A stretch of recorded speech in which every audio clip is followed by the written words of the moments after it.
Hello everybody, and welcome to Theology 101. Welcome to our Friday series where we are going over popular Bible verses that are often misapplied. I hope that this series will help you understand these passages in its proper context so that you will know how to apply it to your lives. As the saying goes, a text without a context is a pretext for a proof text. In other words, if we fail to understand the context of a particular passage, then we are inevitably going to misapply it to our lives. Today we will be looking at 1 Corinthians chapter 10, verse 13. No temptation has overtaken you that is not common to man. God is faithful, and he will not let you be tempted beyond your ability, but with the temptation, he will also provide the way of escape, that you may be able to endure it. This verse is often quoted to say that God will never give us more than we can handle, or that we can get through anything in life by our willpower. But is this what this verse is saying? Let's jump in and find out. This verse appears in the letter that Paul wrote to the church in Corinth. The city of Corinth was at the center of an important trade route during that time. So it was a very prosperous and corrupt city. Corinth had a reputation for sexual immorality, religious diversity, and corruption. Paul planted a church in this city, but this church became quickly influenced by corruption and became divided. So Paul writes this letter to address the many practical questions that this church is going through. He commented on the use of spiritual gifts, how to deal with marriage and remarriage, and how to deal with food that is offered to idols. Within all these different topics, the Apostle Paul talks about how we are to deal with temptation. At the end of 1 Corinthians chapter 9, Paul encouraged the believers in Corinth to practice spiritual discipline just like a runner will practice for a race or a boxer will practice for a boxing match. And the reason why Paul says that Christians should practice spiritual discipline is because of what happened to Israel, which is why he begins 1 Corinthians chapter 10 with this word, for. It is for this reason that Christians should practice spiritual discipline. For I do not want you to be unaware, brothers, that our fathers were all under the cloud and all passed through the sea. Paul looks back at all the spiritual privileges that Israel had experienced. They experienced miraculous events like walking through the Red Sea, or having a cloud guide them during the day and a pillar of fire guide them during the night. Paul continues listing out other spiritual privileges that Israel had experienced, such as receiving food from heaven called manna, or drinking water that miraculously came out of a rock. After witnessing all these miracles, you would think that Israel will never turn away from God, right? But look at what eventually happened to Israel. Nevertheless, with most of them, God was not pleased, for they were overthrown in the wilderness. Although God had given such clear pictures of his goodness and power, most of Israel failed to enter the promised land because of their sin of idolatry. And so Paul says that Israel serves as an example or a warning for Christians. This is where Paul now turns his focus to the Corinthians. He continues to point to the example of Israel as a warning about idolatry. He quotes Exodus chapter 32 verse 6, which refers to when Israel performed an idol festival, which included eating, drinking, and dancing. In response to their idolatry, God judged Israel by killing 24,000 of them in one day. Like Israel, Christians in Corinth were surrounded by idol worship, which included prostitution, drinking, and dancing. Therefore, Paul says that the Christians in Corinth need to practice spiritual discipline so that they don't get influenced by the idolatry of their culture, or else they might experience God's judgment just like Israel did. Then Paul alludes to another event that happened in Israel's history. Israel will often complain to God for not having enough food. Even though God provided food from heaven called manna, Israel continued to test God and complain to God. So one day, God sent snakes to Israel to start biting them, and many of them started to die. To test their faith in him, God told Moses to make a bronze serpent and lift it up on a pole. And if anybody looked at this bronze serpent, he or she will be healed and not die. So why does Paul spend all this time talking about Israel? According to Paul, Israel served as an example for the Corinthian Christians. The Corinthians were very sure of themselves, just like the Israelites. But unlike the Israelites, the Corinthians had not yet experienced God's judgment for their idolatry. So Paul warns them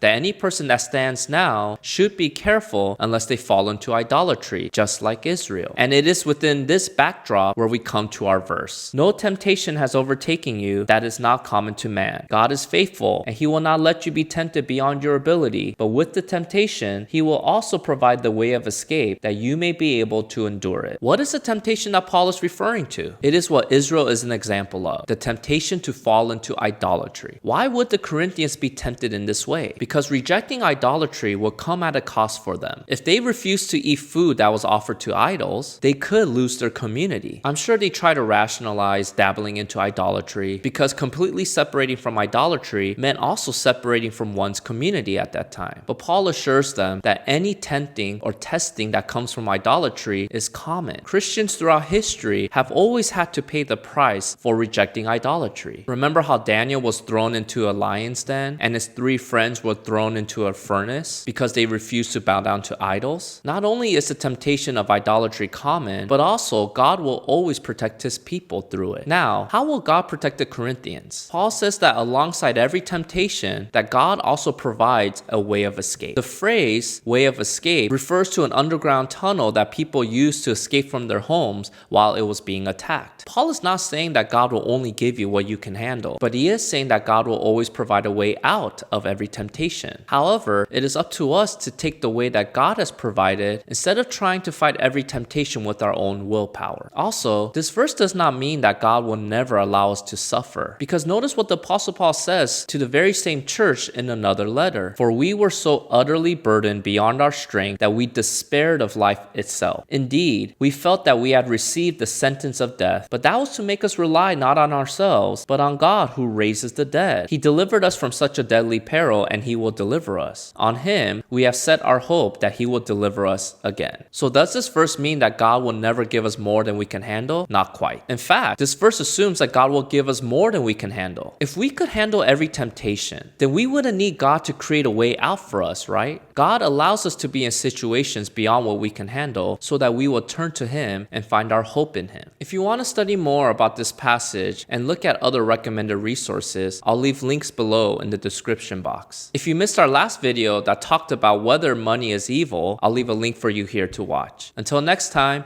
see you!